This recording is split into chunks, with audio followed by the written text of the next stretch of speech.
Hey guys, welcome to our virtual orientation video of glory. I've been sick since Wednesday with a pretty bad cold, so we have to do this virtually, and I really appreciate you understanding as things have been changing on the fly. Because we're going to do this virtually, I really want you to watch the whole video so that you can understand a lot of really important information. So thanks for really hanging in there for the full 15 minutes and listening. Write down any questions you have and we will address them. So the first thing I want to start with is why I'm so proud to work at Sebesky Middle School. Sebesky is named after our founder, Norma Sebesky. She's definitely one of my top 5 heroes. She moved to Colorado in the early 1970s, and her first job was as a special education teacher at a school in Lakeside, over by Lakeside Amusement Park. The school asked her to be in charge of 4 boys who had really extreme behaviors. And they literally put her and the 4 boys in the boiler room of the school.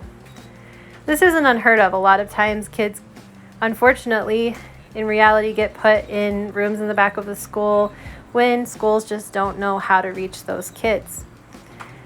It's really a tragedy, and one that I think schools like Sebesky are working really hard to change. Norma Sebesky decided that instead of just watching these 4 boys and treating them like prisoners like everyone else did, she was actually going to teach these students not only academics, but also how to understand their emotions and where their emotions are coming from. A lot of times, these emotions happen and these students push people away because people have hurt them.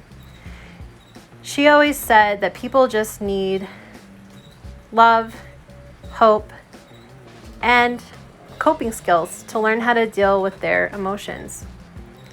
And that's what we do at Sebesky. Our philosophy is really to wrap around our students and give them all the help that they need.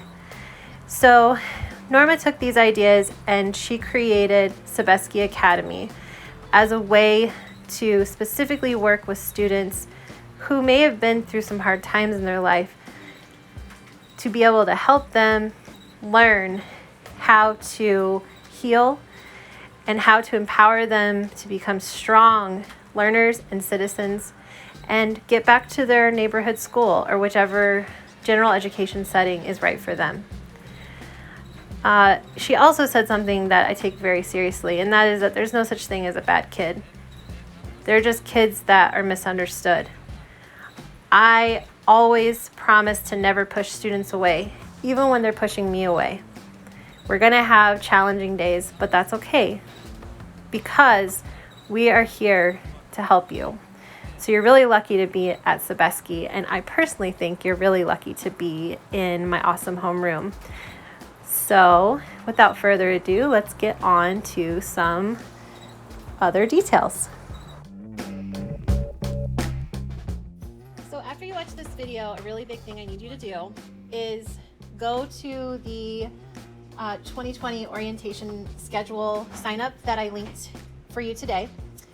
In our Start Here docs. It's also on the website in the newsletter for this week. Just see the spots that I still have available. Those are the blank white ones. And then shoot me an email or a text and let me know when you would like to meet for a one-on-one Q&A. It's not mandatory, but I want to make myself available to you guys so that you can ask me questions, we can get to know each other more. A big question I want to know is what are your goals for this year? What do you want to achieve? Because the sky's the limit. All right. So next I want to talk about your schedule. So I put together this visual schedule for you guys. And you can see that when we're at school in person, this is how the day is going to be broken down. So first period starts at 8 to 8:45 in our homeroom.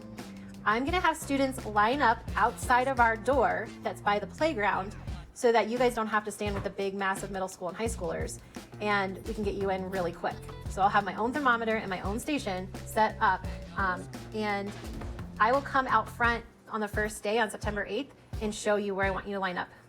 So homeroom, we typically do a lot of social emotional learning, community circles, adventure ed games, and other types of activities that will teach you coping tools to use when you are maybe feeling upset or anxious or sad.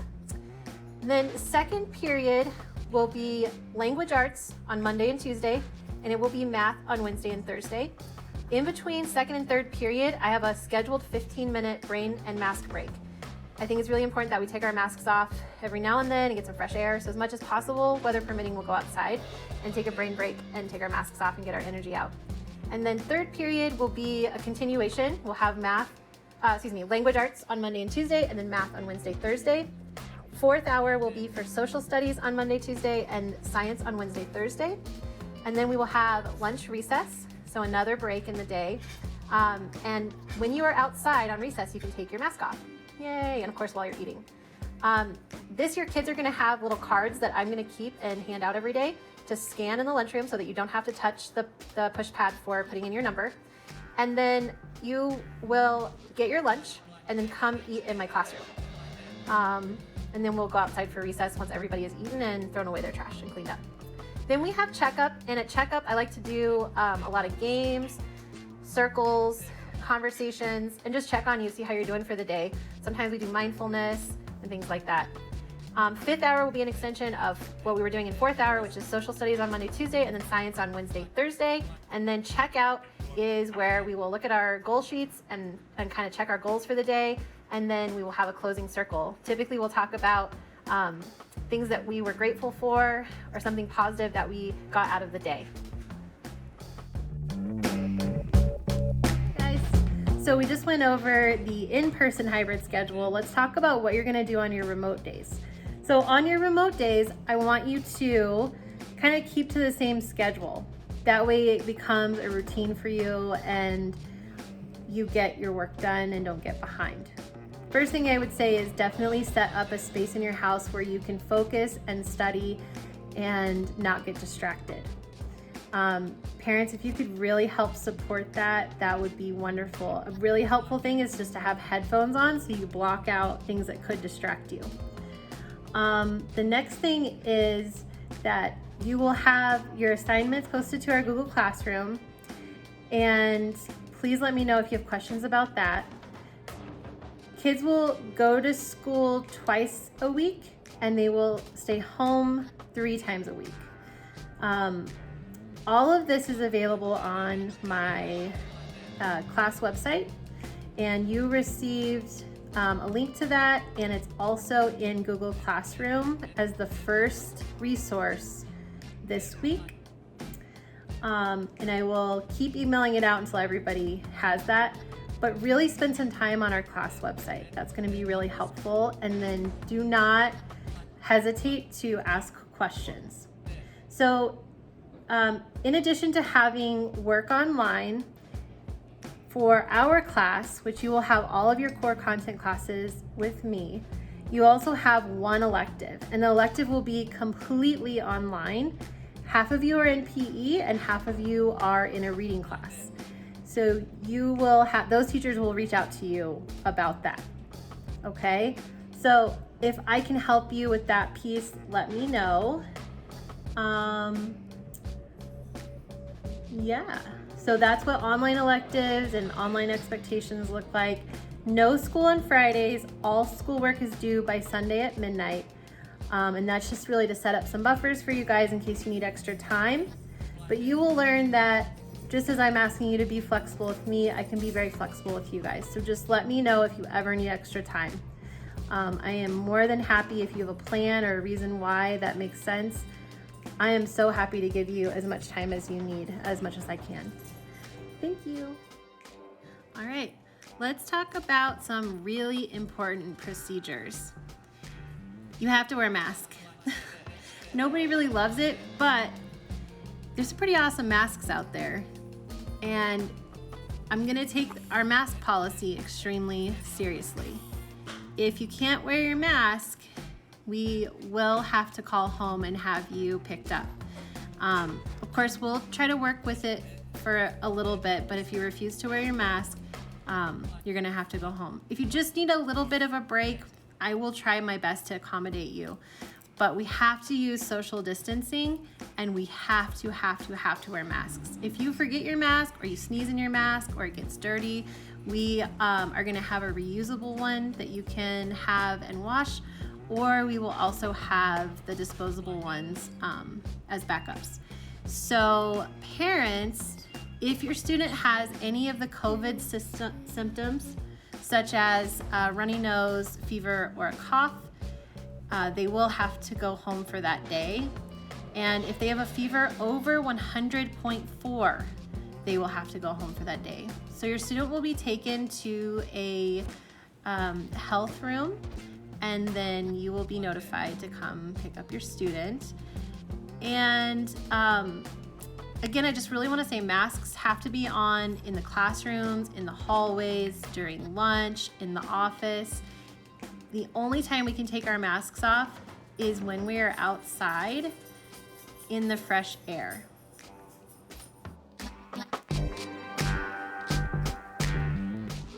The next thing you need to know is that there will be signs and arrows everywhere, and we will be helping you to understand which direction you need to be walking.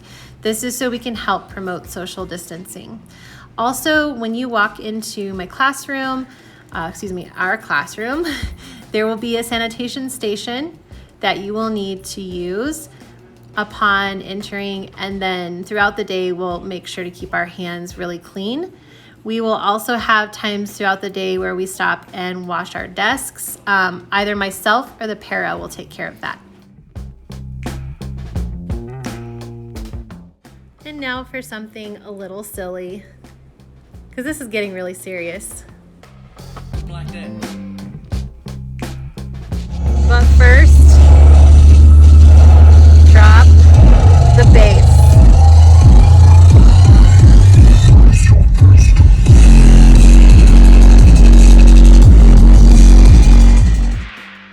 So there's so many other things I could talk about, but I really want you to know that we are a community. We're going to use things like the zones of regulation, and we'll have clear expectations for us to all agree on for our community. We'll use restorative practices and community circles.